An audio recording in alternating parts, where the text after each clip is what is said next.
And ladies and gentlemen, welcome to this edition of Beyond Question, our first one of the semester. Yeah, because we kept missing each other for the last few. It was like you weren't here for the last two, and I wasn't here for the first one.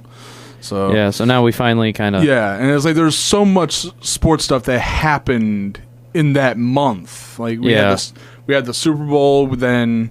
We had the Cavs problems, and now the Cavs solution. Because last week we were trying to talk a little bit about the NBA trade deadline, because that was last week. And then the Cavs made some crazy moves. Yeah. Which right now looks like they're definitely for the better. Oh, absolutely. Absolutely. So we could start out with the Cavs. Yeah. So all year long we were hearing about how Isaiah Thomas is coming back off the injury. Everything's going to be good when he comes back. We have Jay Crowder from the Kyrie trade. Of course, the Brooklyn pick. We have Zizic. But just that Isaiah Thomas, was kind of our ace in the hole that we were yet to unveil. Because Isaiah Thomas was supposed to be as good, if not as good as Kyrie Irving is.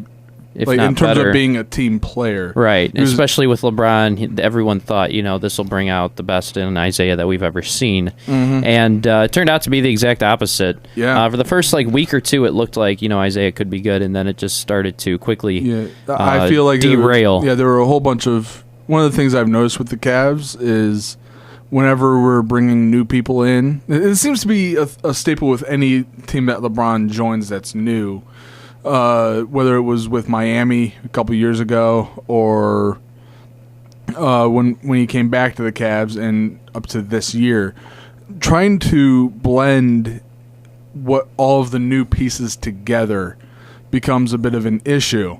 And usually with younger teams, it works better. Yeah. But the Cavs obviously are not a young team anymore. Well...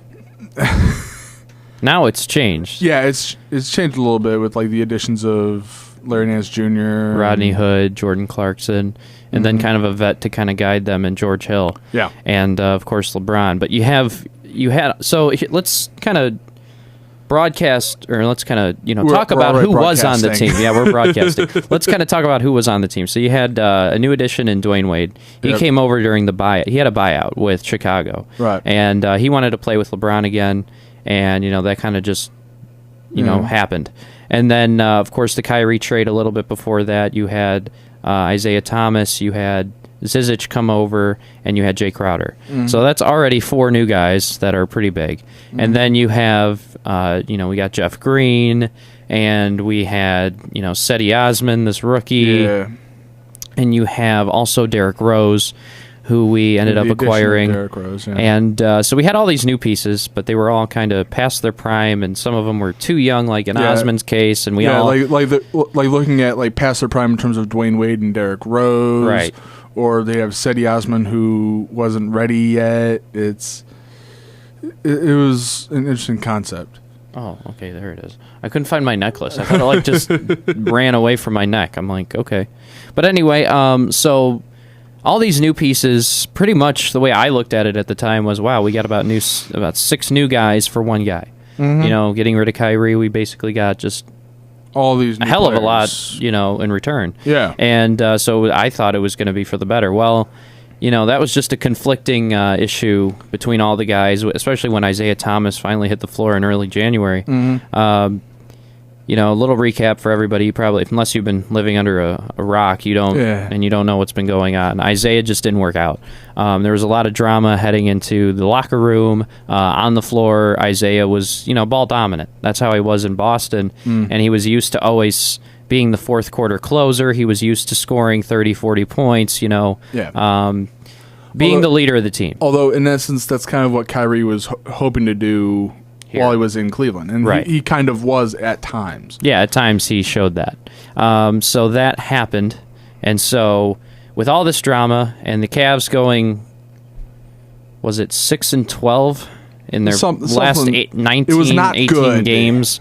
And it was just LeBron had the worst plus-minus statistic in the NBA. It was definitely not a thing where it's like, oh, this team is supposed to be not just contending for the finals, they were going to be the favorite Right. by a landslide. Right, and it didn't happen. It just wasn't like that throughout the beginning of the season. It was okay.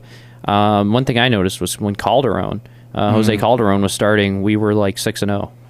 Oh. Like we were 6-0 in the first 2 months when Calderon was the starting point guard. When he was one of the scrubs that the Golden State Warriors just tossed away. It's like, he wasn't on the Warriors. I thought Calderon was on the Hawks. But okay. But yeah, I mean, because he's might older. Even be worse. Yeah. But coming from the Hawks. But yeah, I mean, we have him starting at point guard. We dealt with that for a little bit, and then we had LeBron take over point guard for a little bit until Isaiah came back, and that was the plan for Isaiah to, to be the guy down the stretch. But it just didn't. There was just conflicting personalities. There was a lot of drama, like I said, in the locker room. There were many. There were just. It didn't mesh. It just didn't gel. Correct. And, even in the case of Dwayne Wade and LeBron, there was no peanut butter and jelly. That's what they said. They said they were peanut butter and jelly. And it just seemed like, that wasn't there. They forgot to add the peanut butter and jelly to the bread. It's like they could have been peanut butter and jelly, but you need something to sandwich both of that. Right, so. And it just didn't mesh. So the Cavs had a little problem. They thought they were just missing a center. So the whole point was to go out and get someone like a DeAndre Jordan. They were talking about DeMarcus Cousins, Anthony Davis. Cousins ended up getting hurt, and also Kevin Love ended up getting hurt. Right. So we had a little issue there with our big men. Tristan Thompson just wasn't doing it, but I guess now he's starting to come alive a little bit.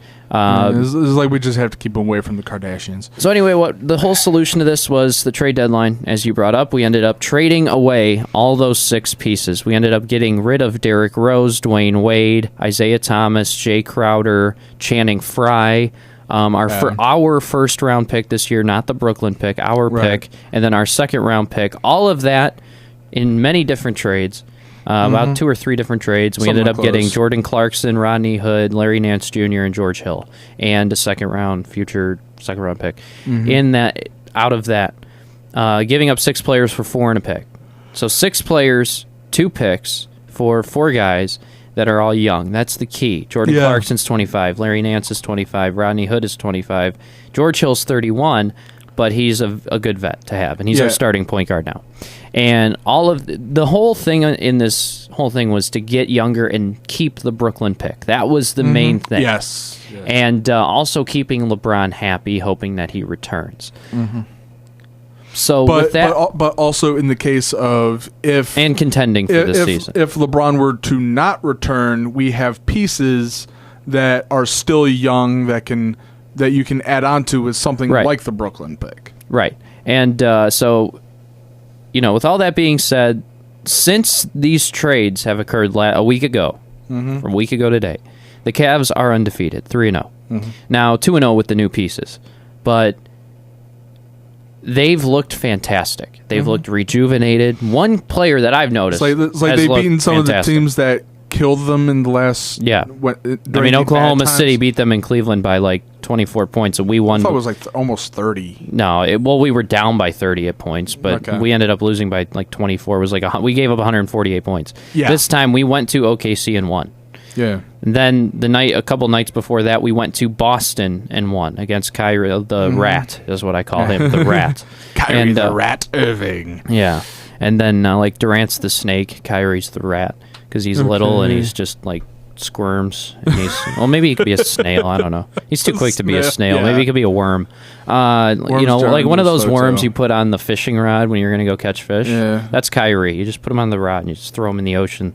Hopefully a fish gets him. Yeah, see how it works. That's basically what he did with Boston, but it's working out. Yeah. So kudos to him. Yeah. Kudos to Kyrie and Boston. Yeah, they're still doing well. Yeah. But anyway, we've looked fantastic. J.R. Smith has looked amazing. I want to put that out there. These last couple games, he has freeballed it, meaning he's taken shots that if I took those in a game, playing for Lakeland. They would probably bench me for the year. Yeah. But JR is making them, and he's playing defense, and he's getting blocks. He steals. Actually playing defense. Yeah, okay, he blocked a couple shots in the Boston game, and OKC played D. But these new guys look happy. Everybody looks happy. LeBron looks happy. A quote that I saw, I can't really say all of it because it's a little Profane. But J.R. Smith was talking to the media on Monday or Tuesday before the OKC game, and him and LeBron, I guess, were talking on the bench during the Boston game when we were just destroying Boston. We ended up winning by like 25 points, and JR was talking to LeBron. He said something like, I guess not going to be a quote, but he said something to the point of, yo, I'm happy again. I'm happy to be here. This is awesome. And LeBron said, bro, we have an effing squad. Okay. And that's what LeBron told J.R. Smith. I can't say the word, obviously, but that's what he said. Yeah. We have a bleep squad. And that I thought was really cool to hear from LeBron, especially that's reassuring that LeBron has a chance to stay. Yes. That as a fan, you're happy to hear that. And JR told the media that. And he said everybody looks rejuvenated. The thing I like about this trade is you get two pairs of players that have played together before. You have Clarkson and Nance, obviously, in L.A., and you have George Hill and Rodney Hood, who played together in Utah. Okay. Hill, that was last season. Hill this year was in Sacramento. But you have those pairs of guys who have played together, and they're meshing well when they're all on the floor. Rodney Hood is a great three-point shooter. So is George Hill. But they're both good defensively. My other thing that I wanted to talk about before we get a little too far off that topic was about J.R. Smith. Yeah. The other thing about J.R. Smith is we have to remember he's a very streaky shooter. Right. Like he could be just nailing threes for the rest of the year, but by the time the playoffs hit, if he's not doing that, it's going to be bad. Well, and that's where I get to the questions that I would bring up to solve that problem would be start Rodney Hood. Okay. I would start Rodney Hood. I really think Hood is... Now, this whole bench thing with these new guys, except for George Hill, the other three are coming off the bench. Right. And it's working. If it's not broke, don't fix it. Right. But you're right. That brings up a good point heading into the postseason, but I guess we'll cross that bridge when we find it. Hopefully the streakiness will end. Hopefully, this good streak will end shortly, so that he can have his great streak during the postseason. So let's get to some scores from yesterday's games. The Cavs were off. Miami lost to Philadelphia. I actually watched the highlights of that game. It was great. They lost by 2. Dwayne Wade missed a buzzer beater to win the game for Miami. Yeah. The Rat lost yesterday. Boston losing by 10 to the Clippers. Houston beating Sacramento at home. The Pelicans winning by 22 points over the Lakers and Isaiah Thomas.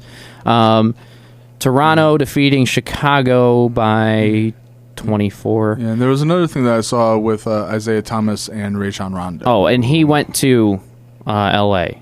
Channing Frye and Isaiah Thomas went to the Lakers. Okay. For Clarkson and Nance. Okay. And then and then Crowder and Derrick Rose went to Utah, but Rose has been waived, so he's a free agent. And Iman Shumpert is another guy we got rid of, and he's on the Kings. Okay. And that's gotta suck. And oh, yeah, you're right. Isaiah Thomas and Rondo.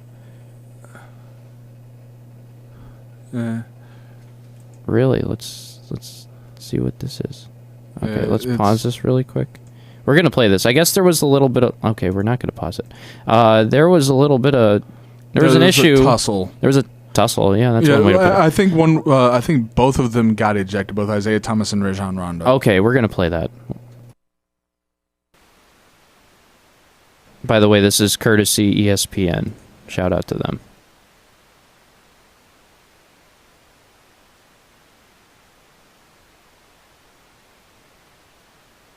7-point play with another 3. Now again, Rondo and Isaiah wrestling a bit, yapping at each other.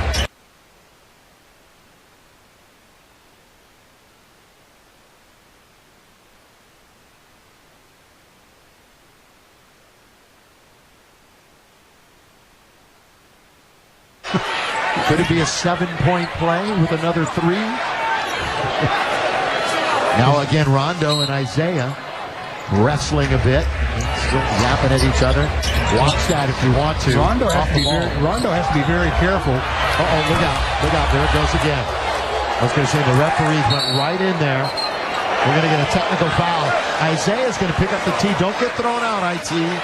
You might get dual technicals. There obviously is some bad blood between those two because Rondo has really been into the body of Isaiah since he checked into the game. Isaiah hasn't stopped talking either. He's still talking. And Rondo, okay? That's a double technical foul. So I think IT and Rondo are both going to get a technical foul. This end of the first quarter, it's just ground to a halt. 46-29. Oh, look at Rondo. He's kicking them both out. He's kicking them both out. They are both out of the game. Oh man, that's going to take us away from seeing these two for the rest of the game. And they're both pleading their case to the officials. No, they can plead all they want, but they're gone. Rondo and Thomas are both out. Well, the referees, John Goebel, Mitchell Irvin, and Michael Smith. Fans are going to be the losers here.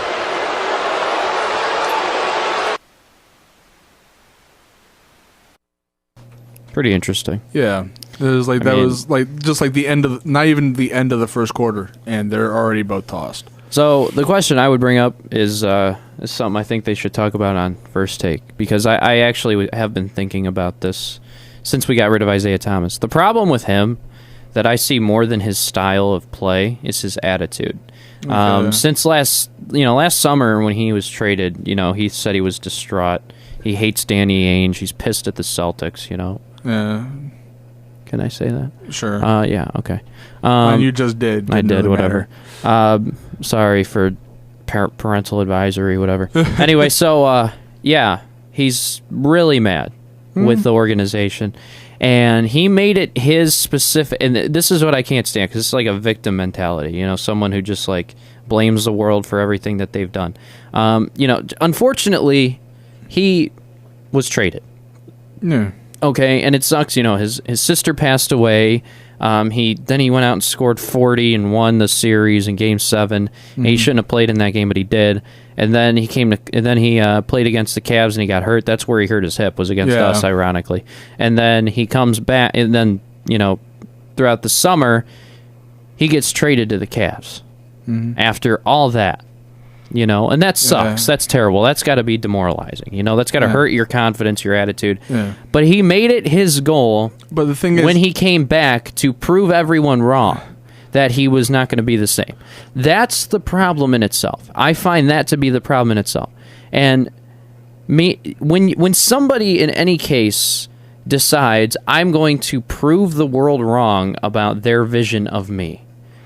When anyone makes that their main goal, his main goal should have been to help Cleveland win. Right. But it wasn't. Because now he's playing with LeBron.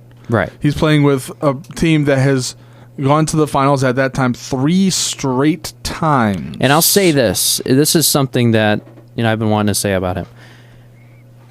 The reason I don't respect Isaiah Thomas anymore is the fact that we were nice enough to accept that trade, to bring him in from a team that used to be his home but turned enemy.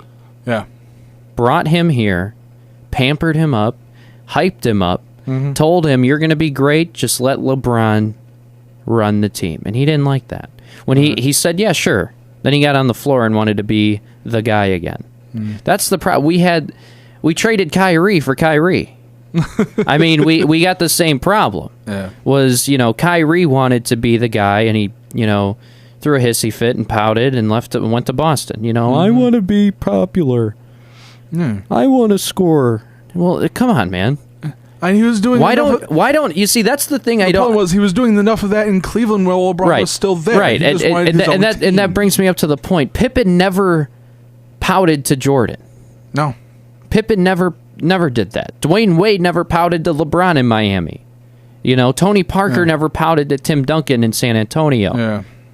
You know, the only time these greats that have played with backup, they're the Batman to the Robin. You know, it's not in the comic books. Robin doesn't come out to Bruce Wayne one day and says, "Hey, can I drive the Batmobile?" Right. That never happens. And that was the problem with Kyrie Irving. And then it went to Isaiah Thomas, who eventually took it to another level and started breaking up the team. And started, hey, I heard that, Kevin Love didn't play or didn't want to play tonight. Hey, yo, Jay Crowder, do you hear that? Hey, yo, D Rose, do you hear that? Hey, yo, Channing, did you hear that? And then he started separating and causing division amongst the team, similar to the Delonte West issue. Although that was a little different. There's a little bit of a different story. But West and LeBron kind of, divided the team. But there's the comparison, is it's similar. Isaiah's attitude has been his demise. Oh. The fact that when he came here, his main purpose was to prove the media, prove the fan bases, prove the viewers wrong about him. Yeah, in the case of Delonte West, though, he was not considered as big of a star on the team as Isaiah Thomas. Right, but he was a role player. But that's what Isaiah would be great at, kind of like Jordan Clarkson. Clarkson could start on many teams in the NBA, but he is best utilized with his talent and his capability and just his overall play off the bench. That's Isaiah's gold. He's coming off the bench being the sixth man. But as his agent said, and that's his downfall, my client will not come off the bench. Are you kidding me? Are you kidding me? Put your pride aside. You're 5'9". You're lucky anyone ever took time to put you on the floor.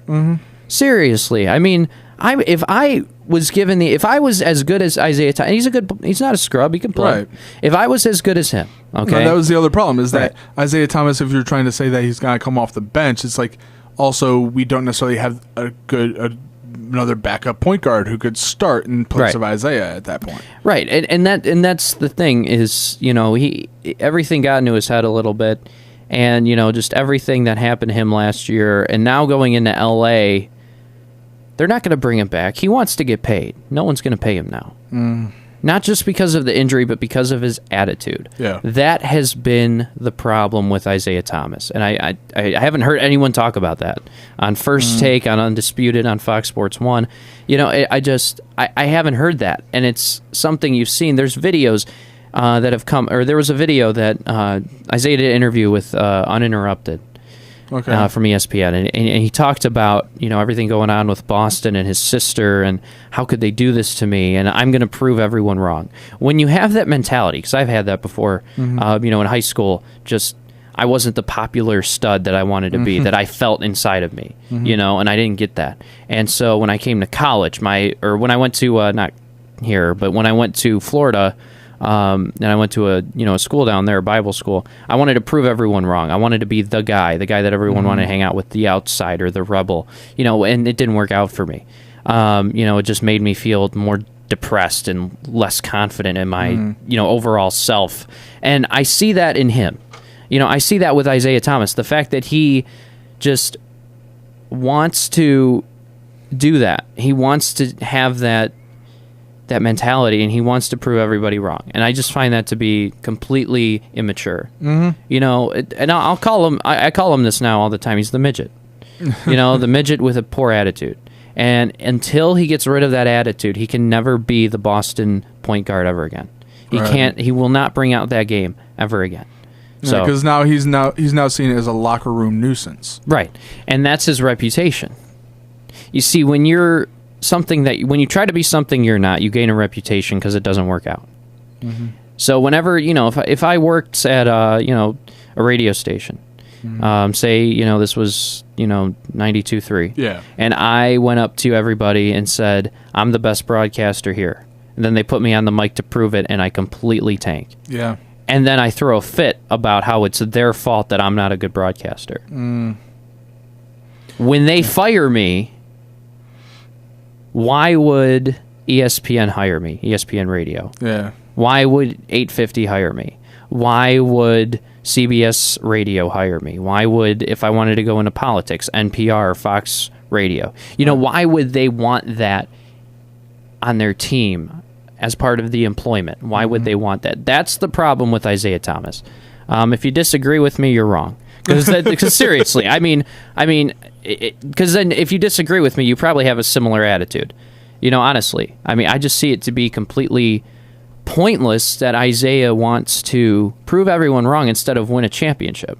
That was LeBron's mentality his first year in Miami. They got to the finals because he's a great player. Of course, he's going to get there, exactly. But they lost. You see, the whole point was prove that us three guys coming together, we're not villains, but we're going to take the villain role on, and we're gonna prove everyone wrong. We're going to beat everyone, and we're going to do it, how we want. And it worked out for a little bit. Then when it really mattered, they fell. The rise and fall of Miami. And then they had to take a step back that offseason and go, LeBron, this is your team. We're going to be your sidekicks. You can score 40, we can score 10. You can score 30, we can score 20. We can put up 8 points but get 12 assists, or get 12 rebounds. That's how it works. It's just take a step back, the idea sacrifice. The idea is that it's a team, right? And even though LeBron being the best player in the world, right, he can't be the person. It doesn't work that he has to be the person who scores 100 points every night and have you win. Absolutely, that's the issue. LeBron James is he's too proven to have that taken away from him. And Isaiah Thomas wanted to be LeBron James. Yeah. He wanted to be the guy that, give me the ball, I'm going to score, I'm going to put up 40, we're going to win. It wasn't we're going to win, it was I'm going to put up 40 and we will try to win. That was Isaiah Thomas's mentality, was I want to score before the team wins. I want to look good under the lights before the team wins. I want to be the leader before the team wins. But I'm not going to lead, I'm going to do it for my own ego, for my mentality, because I'm undersized, I'm underscouted. A Napoleon complex type thing. Yeah. Good comparison. I like that. Napoleon. Seriously, it's just like, it's tough because, yeah, you want to be the greatest. I know how that feels. I know how it feels to be, I want to be, like being the quarterback of the football team. Yeah. You want to be able to go out there and win for your school. You want to look the best. You want to drive the fancy car. You want all the cheerleaders. You want all the girls. You want all that. You want the lifestyle. And that's what Isaiah kind of was giving off that vibe of, I want to be the quarterback. I can't be a wide receiver. Yeah. I don't want someone to throw me the ball. I want to throw it to them when I feel the time is right. Yeah. And that's LeBron. This is his team. That's kind of one of the issues I was just thinking about, is that basketball is more of a team game than any other game in. Right. Well, soccer. Sport. Well, soccer, yeah. Hockey. Soccer you can dominate if you're just a single person, like Ronaldo. You went there, didn't you? Yes, I did. But still, in something like football or baseball, I hate Ronaldo. I hate Ronaldo. I wish he would. It's no longer hot button number 2. It's unfortunate. That's good. I hate Ronaldo. Messi for life. Hashtag Messi is the GOAT. Anyway, I hate Ronaldo. We're gonna change the show to I hate Ronaldo Sports Talk. Instead of Beyond Question, it's I hate Ronaldo. Yeah. Yes, but for a sport like football, you can still have a quarterback that dominates, especially in something like high school or college. Or in baseball, it's like you could have, in baseball maybe a little bit less so, where you can have a pitcher who just pitches a complete game, no hitter, but you still have to have runs scored. But in terms of basketball, unless you're essentially Kobe Bryant, who can score 70 at random, you need all of your players to be performing at their best, and you can only do that as a team. See, I agree with you 100%, but I do believe that, in the sense of Cleveland, LeBron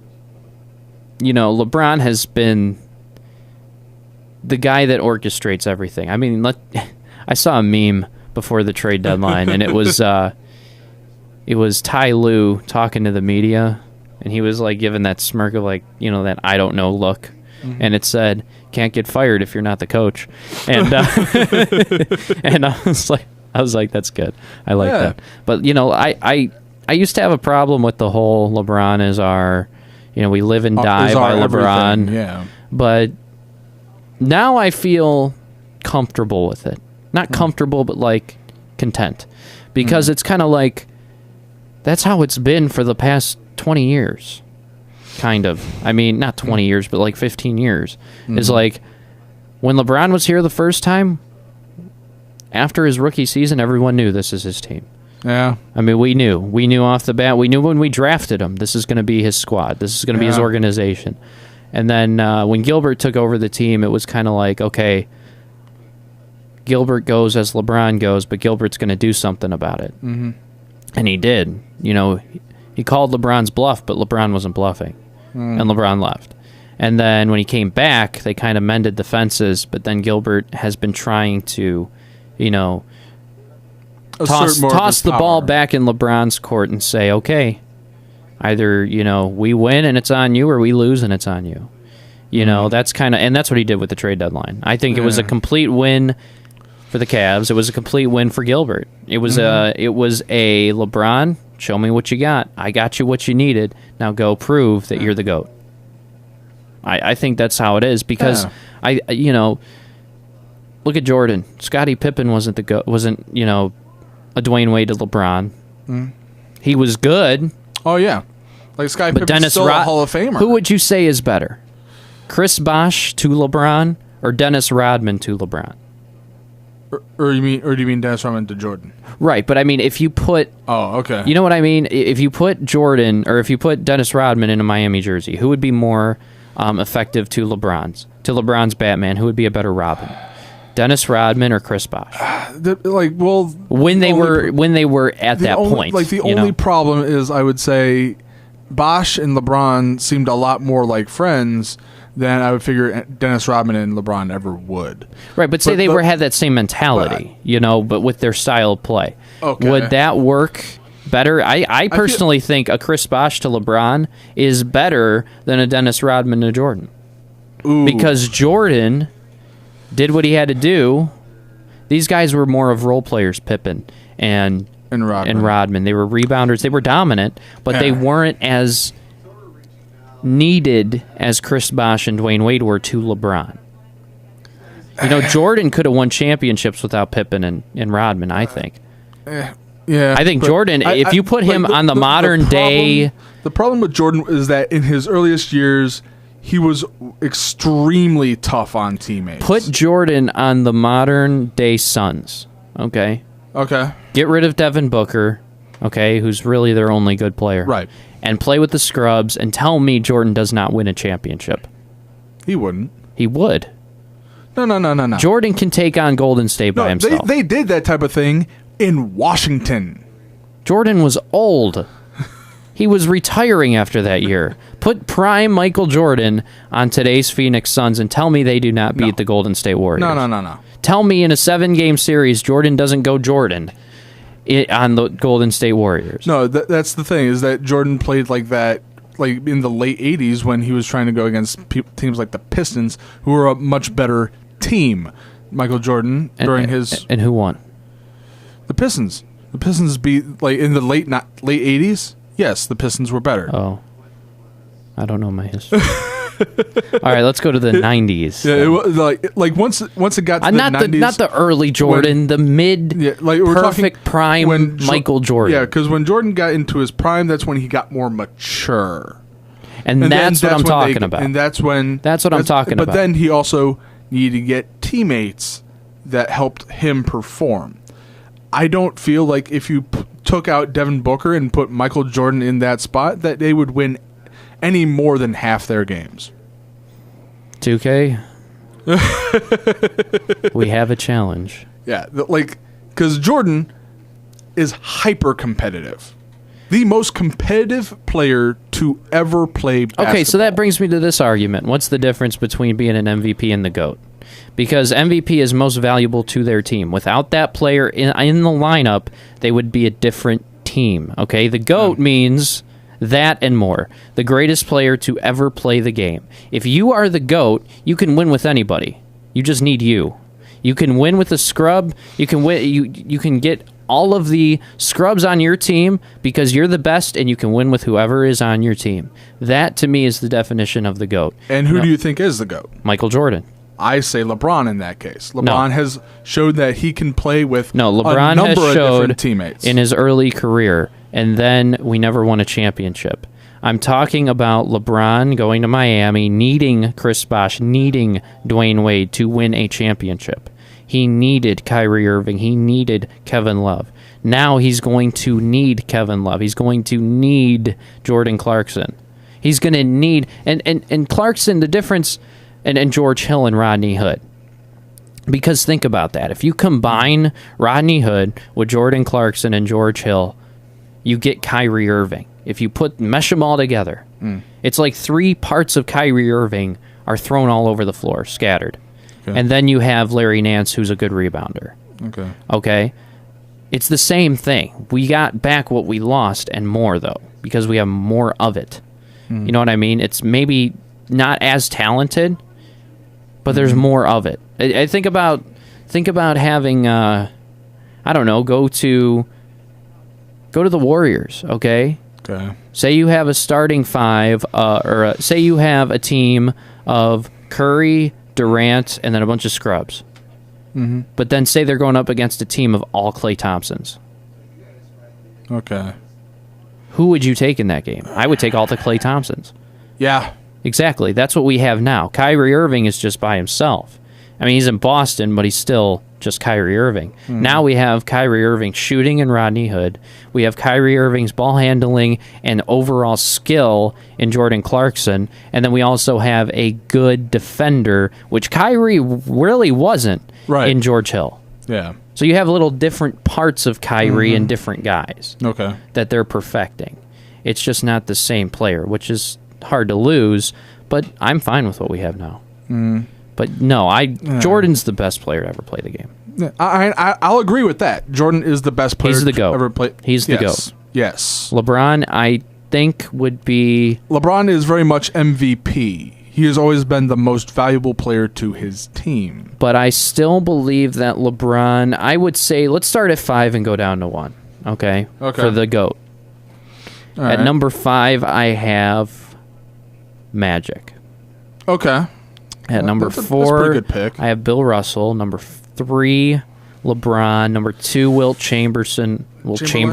Chamberlain. Number 1, Jordan. Ooh, no. You put Bill Russell above LeBron right now. Okay, I'll put Bill Russell above LeBron.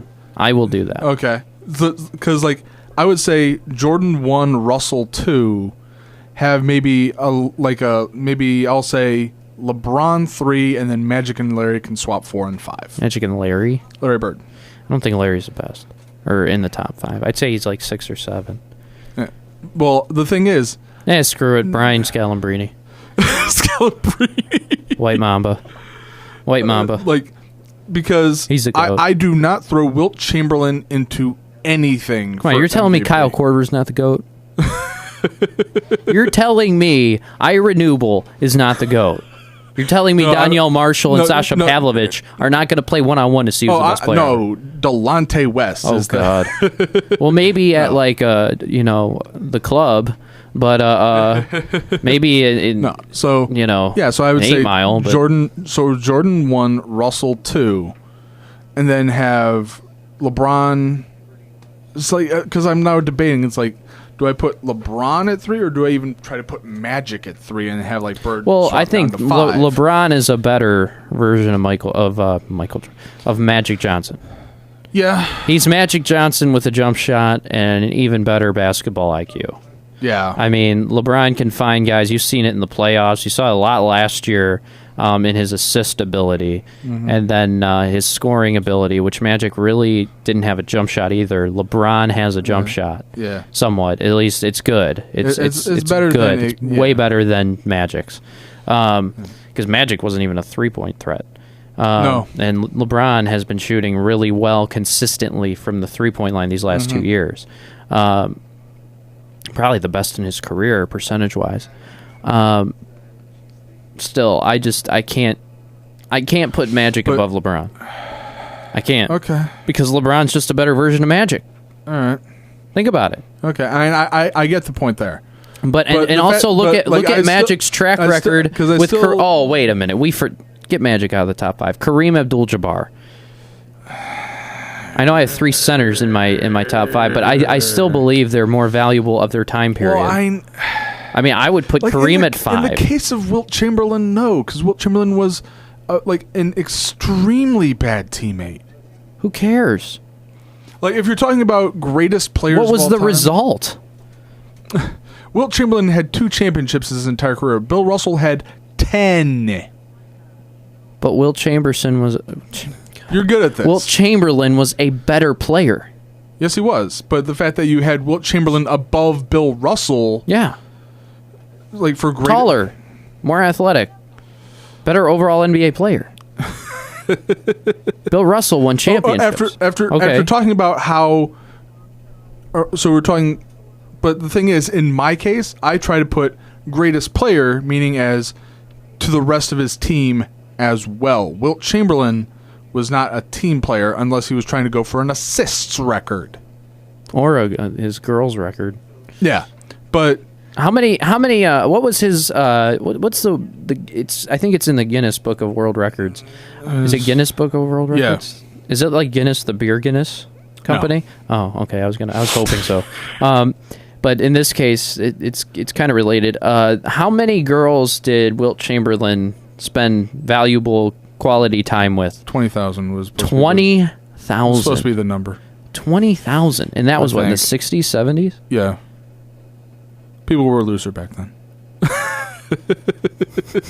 Wow. saying. Okay. Just saying. All right. Happy Valentine's Day. Yeah, happy Valentine's Day. I believe that's beyond question. No. No. Before you say Chamberson again. I'm just gonna say the chamber's open for Wilt Chamberlain. So anyway, but probably disrupting a lot of classrooms right now. So I'm waiting for like a teacher to come by. Give me the No. you fail class, you've just failed class look of disappointment. So all right, we can argue this all the time, but we should probably do this on Tim's show. Probably argue this on his show. Oh yeah, this is like an NBA top 5 because Yeah, I'd I love mean, to do that. I mean, we can all agree Jordan's the greatest. Yes. I mean, there's agree no. with the Jordan's you greatest. talk about the guys that he played against. I mean, you can just see that. The fact that Talking to Magic Johnson. Jordan could have won MVP throughout the 90s, but the NBA Association or whoever gives out the MVP was like, we're tired of handing this to Jordan. I'm going to give this to Barkley for no reason. And then Barkley got raffle stomped by Jordan just throughout the 90s. You know, man, it's terrible, man. You know, man. I can't do. You can't do Barkley. I can't do Barkley, No. but I could see Barkley like, come on, man. Give me an MVP. I'm good. Well, we just gave it to Joe. It's terrible, man. I love Barkley and I hate Barkley. I mean, he's that kind of person that's like if he was like my father, like not my actual father, but say he was my dad, right? Okay. Say Barkley was my actual dad, and I'd go home and Barkley would be like, I just feel like he's that kind of dad that like one day he's like, let's go work on your jump shot. It's going to be cool. I'll play with you. And the next day, he's just like punching you, playing you one-on-one. He's just like driving on you and like, man, that ain't no foul, man. Like that. And I'm your son. Like, holy crap, Yeah. Barkley. Like, what are you doing? But anyway, yeah. So you want to end the show there? Or? Yeah. Charles Barkley is a child. Or we can come up with a better one. Michael Jordan is the best player To ever play basketball. And that is beyond question. All right, everybody. Thank you for listening today. We'll be back next week, hopefully, if we can. Yeah. If we can make it. Bye-bye.